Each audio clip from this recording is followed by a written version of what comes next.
Hello everyone, this is Neha Sharma and welcome to my YouTube channel Chemistry Educator. So start करते हैं हमारा आज का lecture. Last lecture में हमने क्या पढ़ा था? हमने पीरियोडिक टेबल की क्लासिफिकेशन पढ़ी थी, ठीक है। तो कुछ मेथड्स थे लाइक डोबर्नर्स मेथड या Dobereiner's triad, Newlands law of octave, है ना। और क्या था? Mendeleev periodic table, modern periodic table like this, है ना। तो आज हम क्या पढ़ेंगे? आज हम पीरियोडिक टेबल की प्रॉपर्टी, ठीक है। क्या पढ़ोगे?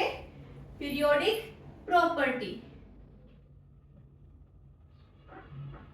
पीरियोडिक प्रॉपर्टीज के बारे में पढ़ेंगे, जिसमें हम फर्स्ट क्या पढ़ेंगे? जेड इफेक्टिव, ठीक है, जेड इफेक्टिव। और हम इसको क्या बोल देते हैं? जेड ई डबल एफ, ठीक है। इसमें क्या होता है? देखो, जेड इफेक्टिव बेसिकली क्या होता है? इफेक्टिव न्यूक्लियर चार्ज होता है, ठीक है। या हम इसको क्या बोल देते हैं? नेट अट्रैक्टिव फोर्स, ठीक है, ऑन एन इलेक्ट्रॉन। देखो, ये कोई न्यूक्लियस है, ठीक है। ये first shell, second, third, fourth, ठीक है। यहां कोई इलेक्ट्रॉन है, ठीक है। इलेक्ट्रॉन क्या करेगा? न्यूक्लियस की साइड अट्रैक्ट करेगा, ठीक है। न्यूक्लियस की तरफ क्या करेगा? ये अट्रैक्ट करेगा, ठीक है। लेकिन जो यहाँ पे जो इनर इलेक्ट्रॉन होंगे, है ना, ये क्या करेंगे? इस इलेक्ट्रॉन को, ये इस इलेक्ट्रॉन को क्या करेंगे? शिल्ड करेंगे या रिपेल करेंगे, ठीक है। क्या करेंगे? वापस से क्या कर देंगे? रिपेल कर देंगे, मींस सील्ड कर देंगे, ठीक है। क्लियर? तो क्या होगा? जो नेट अट्रैक्टिव जो फोर्स होगा, कंप्लीट अट्रैक्टिव फोर्स होगा, वो क्या होगा? डजंट फेस, ठीक है। जो न्यूक्लियस और इलेक्ट्रॉन के बीच में जो अट्रैक्टिव फोर्स होगी, मतलब ये क्या है? कंप्लीटली अट्रैक्ट नहीं हो पाएगा, ठीक है। क्यों?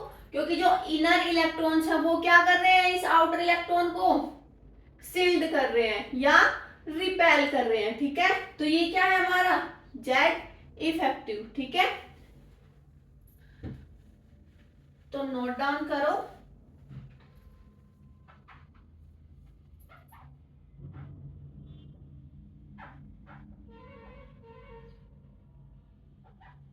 Z effective is the effective nuclear charge, effective nuclear charge और net attractive force, net attractive force on an electron। फिर इसी में लिखो आगे, any electron is attracted towards the nucleus, attracted towards the nucleus as well as sealed, या क्या बोल दो? repel, sealed या repelled by inner electron, inner electrons। as a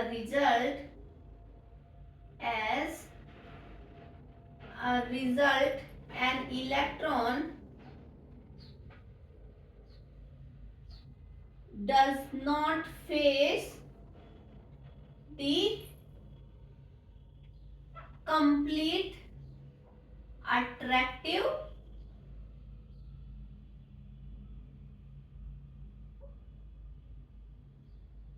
by the nucleus, ठीक है। मतलब कंप्लीटली अट्रैक्टिव नहीं होगा इलेक्ट्रॉन, ठीक है, न्यूक्लियस की साइड। क्लियर? क्यों? क्योंकि जो इनर इलेक्ट्रॉन है वो क्या कर देंगे? जो आउटर मोस्ट इलेक्ट्रॉन है वो उसको क्या करते हैं? सील्ड करते हैं, ठीक है। तो जेड इफेक्टिव क्या होता है, Z effective is equal to Z minus lambda, ठीक है। यहां पे जेड क्या होगा, जेड बेसिकली क्या होता है, एटॉमिक नंबर, या क्या बोल दोगे आप, न्यूक्लियर चार्ज, न्यूक्लियर चार्ज। और सिग्मा क्या होगा, सिग्मा इज शिल्डिंग कांस्टेंट, या क्या बोल सकते हो, स्क्रीनिंग कांस्टेंट, ठीक है, स्क्रीनिंग, या क्या बोल सकते हो, शिल्डिंग कांस्टेंट, शिल्डिंग कांस्टेंट, ठीक है। तो जल्दी से नोट डाउन करो। अच्छा, जो सिग्मा होता है वो डिटरमाइन कैसे होता है, बाय स्लेटर रूल, इसको हम आगे पढ़ेंगे, पहले इसको जल्दी से नोट डाउन करो।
हो गया, चलो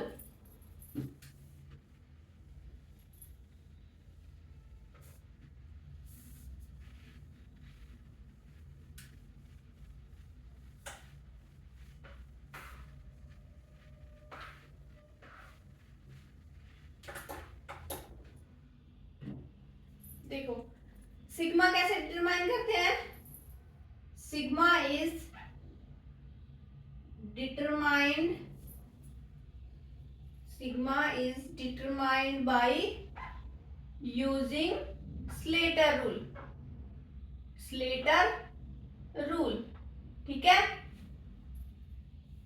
तो स्लेटर रूल क्या होता है, देखो,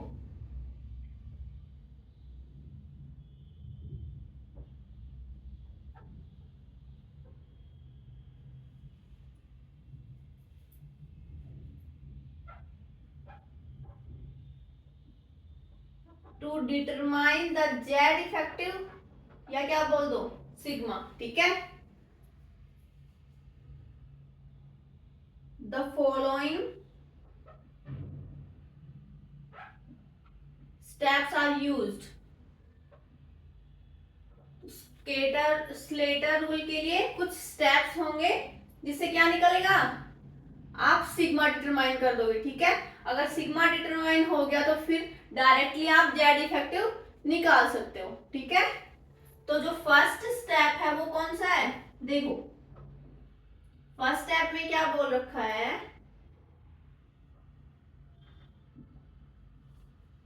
right the configuration, configuration in group of sp d और f, ठीक है। कॉन्फ़िगरेशन होती है ग्रुप में करोगे कॉन्फ़िगरेशन को, ठीक है। कैसे, जैसे sp का एक ग्रुप बना, d का अलग बना और f का अलग ग्रुप बना, तो इनकी कॉन्फ़िगरेशन भी ऐसे ही आएगी, ठीक है। जैसे 1s हो गया, ये अलग है, 2s 2p ये एक ग्रुप में है, ठीक है। फिर 3s 3p 3d ये एक ग्रुप में आ गया, सॉरी, s और p एक में होता है और d अलग ग्रुप में होता है, ठीक है। 4s 4p 4d 4f, तो s और p एक ग्रुप में, d एक ग्रुप में और f एक ग्रुप में, है ना। ये रूल फॉलो करेंगे, ठीक है, क्लियर। चलो सेकंड स्टेप क्या है,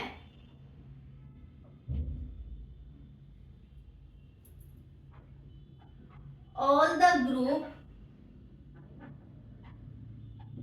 टू द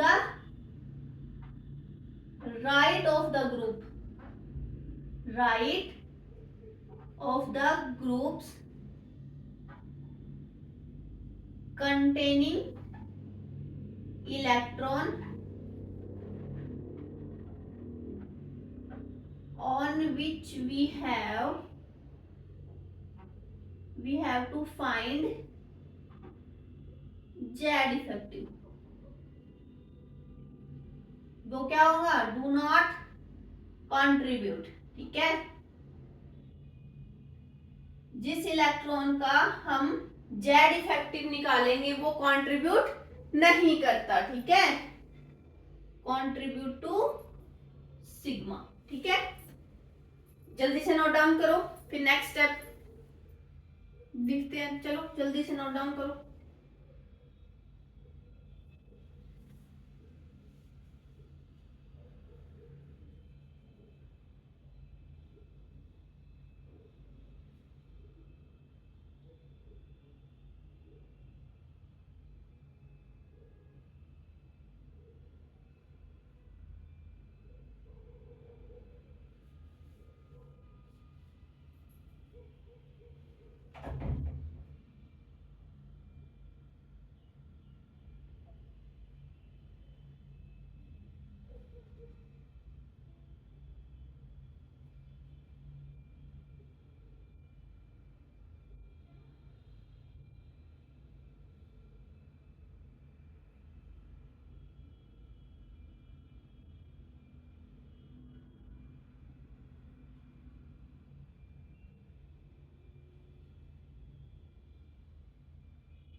हो गया, चलो next step,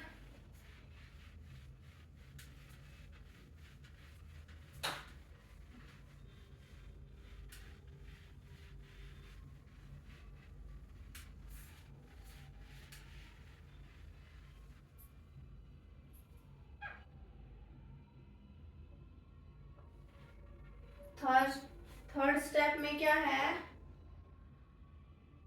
all the other electron in the same group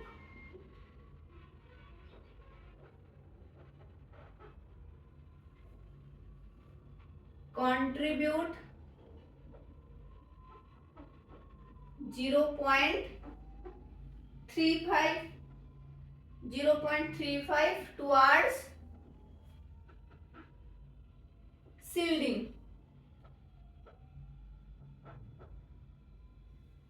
ठीक है। और एक एक्सेप्शनल केस है, एक्सेप्शन क्या है, जो 1s ग्रुप है ना, कौन सा group, 1s, if the group of 1s, कौन सा 1s, उसके लिए कौन सी वैल्यू लेंगे, in that case it's 0.30, clear. ये क्या है, देखो जेड इफेक्टिव निकालने के लिए हम किसी भी ग्रुप का अगर हम जेड इफेक्टिव निकाल रहे हैं तो उसमें अगर हम कितने भी इलेक्ट्रॉन, मान लो एक इलेक्ट्रॉन्स के लिए निकाल रहे हैं एक ग्रुप का, तो उस इलेक्ट्रॉन को हम क्या करेंगे, कंट्रीब्यूट नहीं करेंगे सिग्मा निकालने के लिए, ठीक है। बाकी उस ग्रुप में जो रिमेनिंग इलेक्ट्रॉन्स बच गए वो क्या होंगे, कंट्रीब्यूट होंगे, और कौन सी वैल्यू के साथ, 3 5 के साथ, ठीक है। बट 1s ग्रुप में वैल्यू क्या हो जाती है 0.30, ठीक है। चलो फोर्थ स्टेप क्या है, एस और पी, डी एंड एफ। देखो इसमें क्या है, एस ग्रुप या पी ग्रुप आ जाए तो क्या करोगे, पहले क्या करोगे, all the electron in the n-1 shell, n-1 shell contribute, कितना कंट्रीब्यूट करेगा 0.85, और बाकी जो इलेक्ट्रॉन्स बच गए वो फर्दर कंट्रीब्यूट करेंगे,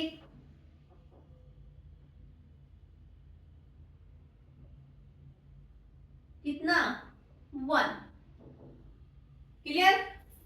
अच्छा डी सेल या एफ सेल में, डी सब सेल या एफ सब सेल में क्या होगा, इसमें all electron in previous group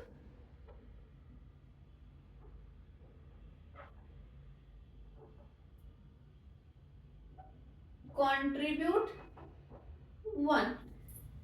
clear. जल्दी से नोट डाउन करो, फिर एग्जाम्पल के साथ समझाती हूँ।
हो गया। अच्छा क्या बोल रहे हैं थर्ड में, तो all the electron in the same group contribute 3.05, ठीक है। एक इलेक्ट्रॉन जिसका जेड इफेक्टिव निकाल रहे हैं वो कंट्रीब्यूट नहीं करेगा, ठीक है, किसी भी ग्रुप का, और उस ग्रुप में जो उस इलेक्ट्रॉन के अलावा इलेक्ट्रॉन बच गए वो कंट्रीब्यूट कितना करते हैं 0.35, ठीक है। एक्सेप्शन क्या है कि जो वन एस ग्रुप है वो कंट्रीब्यूट कितना करेगा 0.30, ठीक है। फोर्थ स्टेप क्या है, फिर जो एस या पी सब सेल होगा वो क्या करेगा, पहले तो हम जेड इफेक्टिव किसी एक इलेक्ट्रॉन का निकाल रहे हैं, उसमें बाकी जो इलेक्ट्रॉन बचे वो कंट्रीब्यूट इतना कर रहे हैं, इसके अलावा उसके बाद हम क्या करेंगे, उससे एक कम सेल है ना, जैसे 4s है, ठीक है, तो उससे एक कम 3s, मतलब थर्ड सेल के लिए जितने भी इलेक्ट्रॉन होंगे वो कितने कंट्रीब्यूट कर रहे हैं 0.85, ठीक है। और फिर उसके अलावा थर्ड सेल, मैंने जो एग्जांपल लिया थर्ड सेल, ठीक है, उसके अलावा जितने इलेक्ट्रॉन बच गए वो कितना कंट्रीब्यूट कर रहे हैं 1 कर रहे हैं, ठीक है। डी और एफ सब सेल में ऑल इलेक्ट्रॉन्स वो कितना कंट्रीब्यूट करेंगे 1, ठीक है। चलो एक एग्जांपल देख लेते हैं।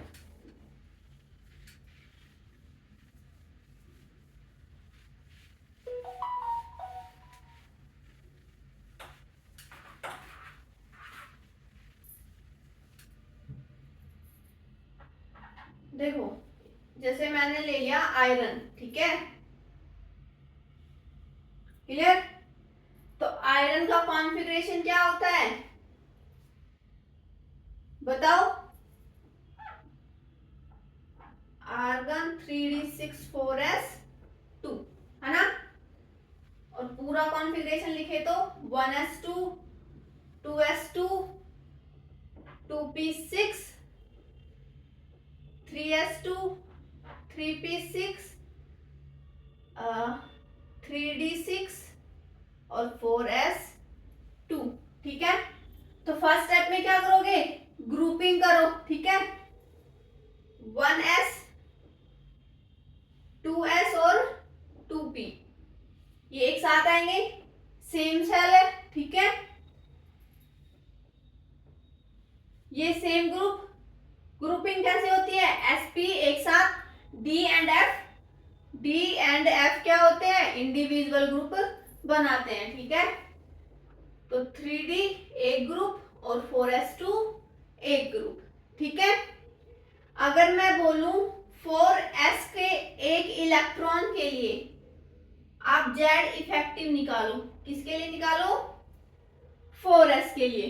ठीक है, तो क्या करोगे, जेड इफेक्टिव क्या होता है, जेड माइनस सिग्मा। ठीक है, तो आयरन का न्यूक्लियर चार्ज या एटॉमिक नंबर कितना है, 26। अब हमें क्या निकालना है, सिग्मा। ठीक है, तो इसके लिए क्या करेंगे, फर्स्ट स्टेप ग्रुपिंग हो गई, सेकंड स्टेप एक इलेक्ट्रॉन जिसका जेड इफेक्टिव निकल रहा है वो क्या है, कंट्रीब्यूट नहीं कर रहा है ना, तो इसमें एक इलेक्ट्रॉन कंट्रीब्यूट नहीं कर रहा, कितना बच गया, 1। तो वो कंट्रीब्यूट कितना करेगा, 0.35 प्लस, आप बताओ, अब हमने क्या बोला था, कौन सी सेल है, फोर्थ सेल है ना, ये एस में है, एस या पी सब सेल में हम क्या करते हैं, इससे एक कम सेल के जो इलेक्ट्रॉन्स होंगे वो क्या करोगे, उनको कंट्रीब्यूट करते हैं 0.85 के साथ। ठीक है, तो उनको कंट्रीब्यूट कराओ, फोर्थ सेल है, देखो n है 4, n minus 1, n minus 1 means third shell. ठीक है, कौन से, 3s, 3p और 3d के इलेक्ट्रॉन काउंट करो, कितने आए, 14। तो जो ये 14 इलेक्ट्रॉन होंगे कितना कंट्रीब्यूट करेंगे, 0.85। ठीक है, बाकी जितने भी बच गए है ना, ये तो हो गया, बाकी जितने बच गए वो कितना कंट्रीब्यूट करेंगे, 1। कितना बच गया, 10। तो 10 मल्टीप्लाई बाई 1। ठीक है, तो इसको सॉल्व करेंगे तो जो भी वैल्यू आएगी 0.35 प्लस 10, देखो इसको सॉल्व करना। ठीक है, देखो ये आता है क्या, ठीक है, इसको सॉल्व करना, जो भी आंसर आएगा वो क्या है, जेड इफेक्टिव, किसके लिए, 4s के लिए। ठीक है, अगर मैं बात करूं जेड इफेक्टिव अगर निकालो आप 3d के लिए, किसके लिए, 3d के लिए, तो कैसे निकालोगे, जेड माइनस सिग्मा, आयरन का न्यूक्लियर चार्ज या एटॉमिक नंबर 26, इसके लिए सिग्मा निकालो, ग्रुपिंग हमने की हुई है, first step. Second step 3d, इसमें कितने इलेक्ट्रॉन है, 6, एक इलेक्ट्रॉन उसका जेड इफेक्टिव निकाल रहे हैं, तो बाकी कितना बच गया, 5, मतलब वो एक इलेक्ट्रॉन कंट्रीब्यूट नहीं करता है। ठीक है, तो बाकी कितने बच गए, 5 इलेक्ट्रॉन, तो 5 इलेक्ट्रॉन है वो कितना कंट्रीब्यूट कर रहे हैं, 0.35 प्लस, आप क्या करोगे, डी सबसेल, डी और एफ सबसेल में क्या होता है, ऑल इलेक्ट्रॉन्स क्या करते हैं, कंट्रीब्यूट 1। ठीक है, तो कितने इलेक्ट्रॉन हो गए, 3D के अलावा जितने भी इलेक्ट्रॉन हैं वो कितना कंट्रीब्यूट कर रहे हैं, 1। तो कितना हो गया ये, 18 इंटू 1, ठीक है। तो जो भी आंसर आएगा वो क्या हो गया, जेड इफेक्टिव किसके लिए निकल गया, 3D के लिए, ठीक है। चलो अब आप निकालो Z effective for 3s 3p और जेड इफेक्टिव ऑफ 1s, ठीक है। ये दो निकालो किसके लिए, आयरन के, ठीक है। आयरन के लिए जेड इफेक्टिव किन किन का निकालोगे, 3s 3p, ये एक ही ग्रुप है, ठीक है। चाहे आप s का निकालो या p का निकालो, दोनों के इलेक्ट्रॉन को ही आप काउंट करोगे, ठीक है। तो इन दोनों के लिए निकालो, जल्दी से निकालो।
हो गया सोन, देखो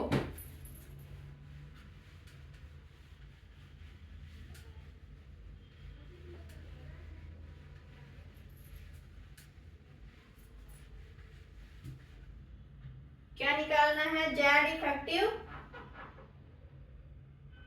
3s और 3p का निकालना है, ठीक है। तो कैसे निकालोगे, Z minus sigma 26 minus sigma की वैल्यू निकालो 3s 3p, कितने इलेक्ट्रॉन टोटल, 8, एक इलेक्ट्रॉन जेड इफेक्टिव निकाल रहे हैं तो कंट्रीब्यूट नहीं कर रहा, कितना बच गया, 7 इलेक्ट्रॉन।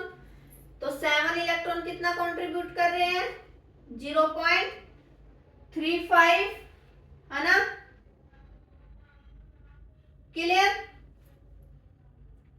अभी s और p सब सेल में है तो क्या करोगे, इससे एक कम सेल के इलेक्ट्रॉन का कंट्रीब्यूट कितना होगा, 0.85, तो उसको काउंट करो। इससे एक कम 2 थर्ड सेल से एक कम सेकंड, तो इसके इलेक्ट्रॉन देखो कितने हैं, 8, सेकंड सेल के 8 इलेक्ट्रॉन, तो 8 इलेक्ट्रॉन कितना कंट्रीब्यूट कर रहे हैं, 0.85 प्लस बाकी कितने बच गए, 2, ये कितना कंट्रीब्यूट करेंगे, 1 इलेक्ट्रॉन, ठीक है। तो इसको सोल्व करना, जो भी आंसर आएगा वो किसका आंसर है, Z effective for 3s and 3p का, ठीक है। एक है जेड इफेक्टिव 1s, इसके लिए क्या कैसे करोगे, देखो जेड इफेक्टिव फॉर 1s, तो जेड माइनस सिग्मा, जेड कितना 26 माइनस सिग्मा 1s के लिए निकाल रहे हैं, ठीक है। तो इसमें क्या आएगा, इसमें टोटल इलेक्ट्रॉन 2, कंट्रीब्यूट कितना करेगा, ओनली 1 इलेक्ट्रॉन, ठीक है, और कितना करेगा 0.30, है ना। 1s ग्रुप के लिए कितना कंट्रीब्यूट करता है इलेक्ट्रॉन, 0.30, ठीक है। तो अब इसका जो आंसर आएगा वो किसके लिए आ गया, 1s के लिए, ठीक है। आ गया समझ। चलो, तो कंक्लूजन क्या निकला, देखो हमने 4s के लिए निकाला, तो उसकी जो वैल्यू आएगी उससे थोड़ी ज्यादा वैल्यू 3d के लिए आएगी, उससे थोड़ी ज्यादा वैल्यू sp के लिए 3s 3p के लिए आएगी, उससे ज्यादा 2s 2p के लिए आ रही है, और उससे ज्यादा 1s के लिए आ रही है। मींस देखो जितना ज्यादा क्लोज होगा इलेक्ट्रॉन न्यूक्लियस के, उतना ज्यादा क्या होगा, जेड इफेक्टिव होगा, ठीक है। क्या होगा, देखो as electron is getting closer to nucleus, closer to nucleus, तो क्या होगा, नेट अट्रैक्टिव फोर्स, जिसको हम क्या बोलते हैं, जेड इफेक्टिव, वो क्या हो जाएगा, इंक्रीजिंग, ठीक है। कोई इलेक्ट्रॉन जितना ज्यादा क्लोज होगा न्यूक्लियस के, उसका जेड इफेक्टिव क्या होगा, ज्यादा होगा, ठीक है। तो जल्दी से नोट डाउन करो।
हो गया,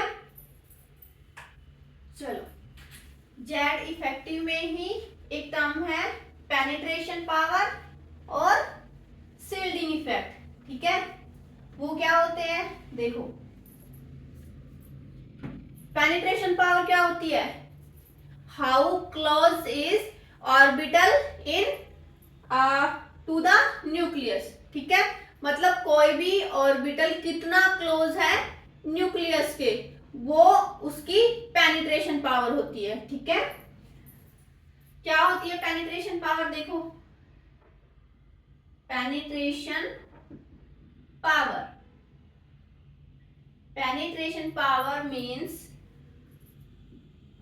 how close is an orbital to the nucleus, ठीक है। तो सबसे ज्यादा पेनिट्रेशन पावर किसकी होगी, न्यूक्लियस के सबसे क्लोज कौन सा ऑर्बिटल है, एस ऑर्बिटल, ठीक है। तो सबसे ज्यादा एस की, फिर P, then D and then F. तो जो पेनिट्रेशन पावर का ऑर्डर होगा वो क्या होगा, सबसे ज्यादा एस ऑर्बिटल, फिर P orbital, D and then F orbital, clear. Shielding effect या स्क्रीनिंग इफेक्ट क्या होता है, इसका ऑर्डर भी क्या आएगा, यही सेम आएगा, ठीक है।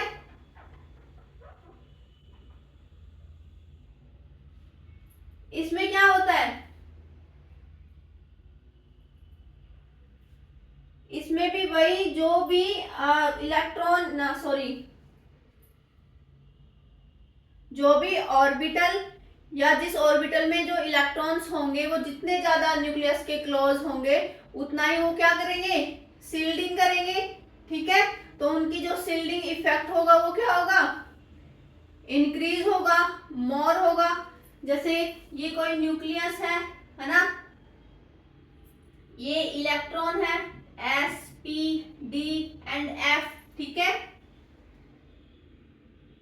जब ये इलेक्ट्रॉन न्यूक्लियस की तरफ अट्रैक्ट हो रहा है ना, तो इस इनर इलेक्ट्रॉन्स इसको सील्ड करेंगे, है ना। तो सबसे ज्यादा सील्ड कौन से इलेक्ट्रॉन करेंगे, एस ऑर्बिटल वाले, है ना। क्यों, देखो एस जो ऑर्बिटल है उसका साइज स्मॉल होगा। ठीक है, जैसे ये साइज एस का है। ठीक है, तो जितना स्मॉल साइज होगा इलेक्ट्रॉन्स क्या होंगे, उनका स्पेस कम होगा। ठीक है, पी ऑर्बिटल है उसका साइज इससे थोड़ा बड़ा, तो ये ऐसे डी का पी से भी बड़ा होता है और एफ का इससे भी बड़ा। ठीक है, तो जो इलेक्ट्रॉन सील्ड होंगे वो सबसे ज्यादा किससे होंगे, एस ऑर्बिटल वाले इलेक्ट्रॉन से। ठीक है, ठीक है, तो स्क्रीनिंग इफेक्ट के लिए भी ऑर्डर क्या आ रहा है, सबसे ज्यादा एस ऑर्बिटल सील्ड करता है, फिर P, then D and then F. ठीक है, देखो S is closer to the nucleus,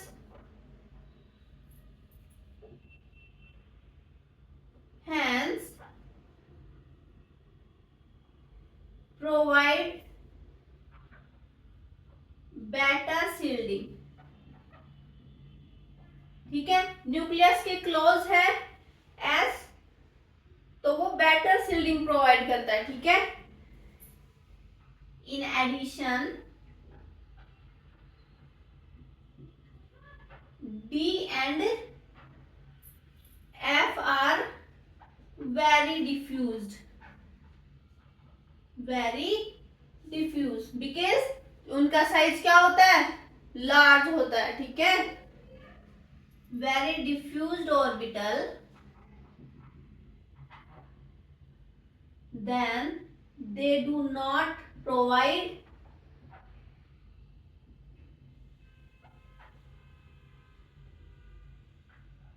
effective shielding।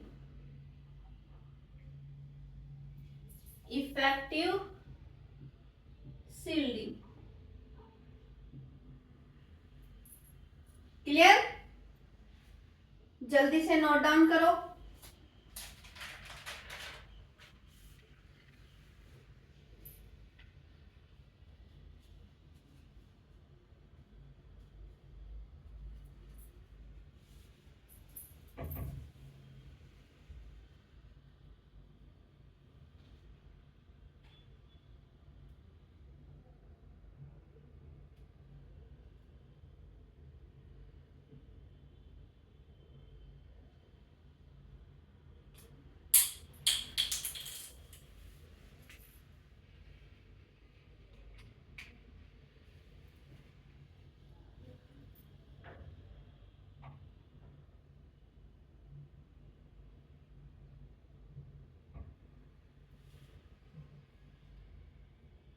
हो गया,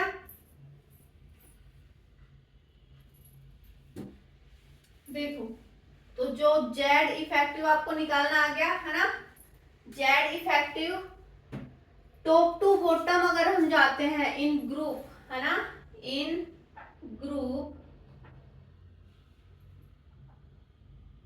टॉप टू बॉटम, तो वहां पे जेड इफेक्टिव कांस्टेंट रहता है। क्या रहता है, कांस्टेंट। ठीक है, आप निकाल के देखना, है ना, सोडियम का पोटेशियम का ऐसे निकालना। ठीक है, फिर देखना उनकी मतलब जो वैल्यू आएगी वो कांस्टेंट आएगी, ठीक है। इफेक्टिवली क्या आएगी, सेम आएगी, ठीक है। In period left to right, left to right, यहां पे जेड इफेक्टिव क्या होगा, इंक्रीज होता है। क्या होता है, इंक्रीज होता है। लेफ्ट टू राइट जाने पर जेड इफेक्टिव इंक्रीज होता है और टॉप टू बॉटम जाने पर जेड इफेक्टिव कांस्टेंट रहता है। कुछ एक्सेप्शनल केस है, उनको छोड़ दो। इन जनरल अगर हम बोले तो जेड इफेक्टिव क्या रहता है, कांस्टेंट रहता है टॉप टू बॉटम, ठीक है, क्लियर। चलो, तो जो सेकंड प्रॉपर्टी अगर हम पढ़ें तो वो कौन सी है, रेडियस, ठीक है। फर्स्ट प्रॉपर्टी पढ़ी हमने जेड इफेक्टिव, सेकंड प्रॉपर्टी पढ़ेंगे हम रेडियस।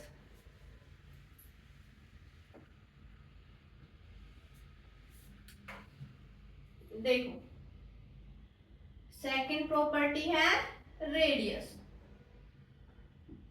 तो इसमें लिखो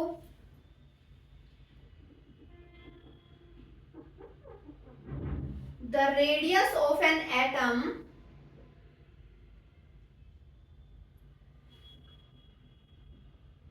is the distance from the center of atom to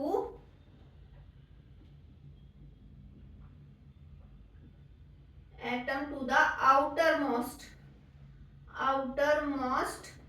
electron, ठीक है।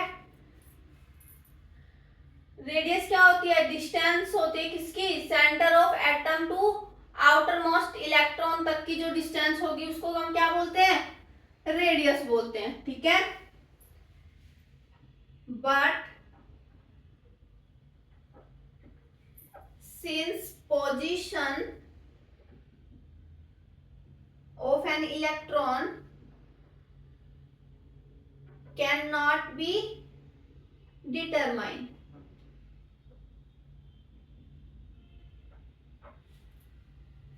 क्यों नहीं डिटरमाइन कर सकते, बिकॉज हमने एक लॉ पढ़ा था हाइजेनबर्ग अनसर्टेनिटी प्रिंसिपल, ठीक है। उसके अकॉर्डिंग क्या हो रहा है, पोजीशन, इलेक्ट्रॉन की जो पोजीशन है उसको हम डिटरमाइन नहीं कर सकते हैं एक्यूरेटली, ठीक है। Various other methods of determining radius are used, ठीक है। तो रेडियस में एक होता है कोवेलेंट रेडियस,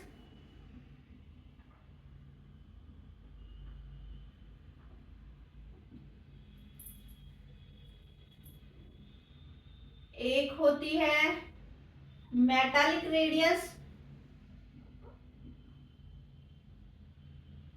एक होती है वंडरवाल रेडियस, ठीक है। कोवेलेंट रेडियस क्या होती है, देखो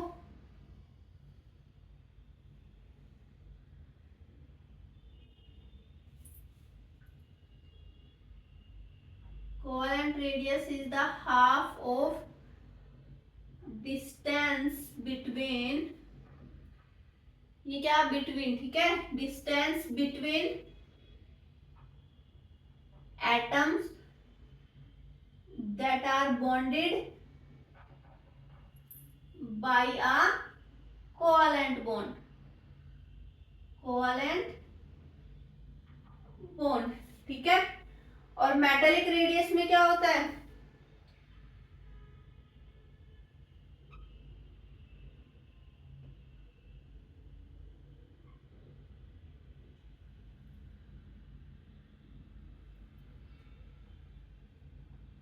metallic radius is half of distance between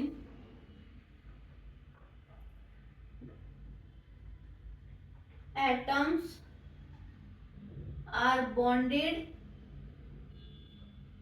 by a metallic bond, metallic bond। ठीक है, जल्दी से नोट डाउन करो, फिर वॉन डेर वाल रेडियस के बारे में पढ़ते हैं।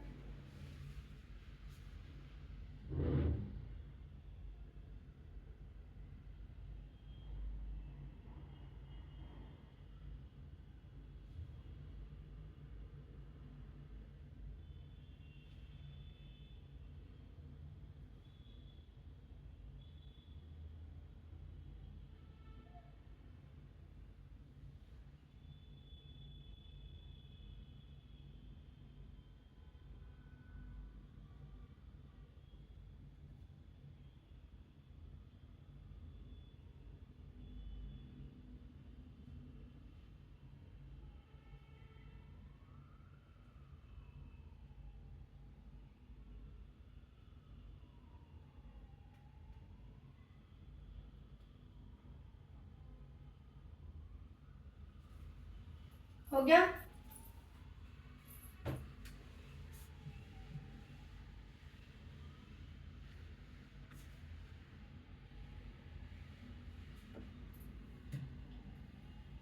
थर्ड क्या है?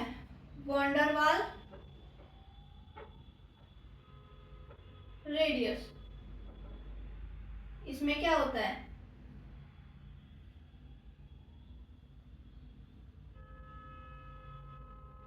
क्लोजेस्ट अप्रोच होती है इसमें, है ना?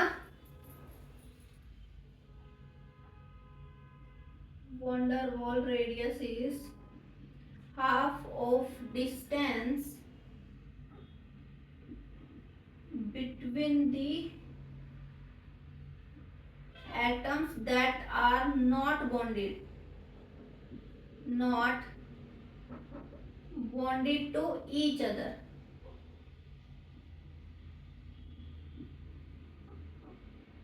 as closest approach।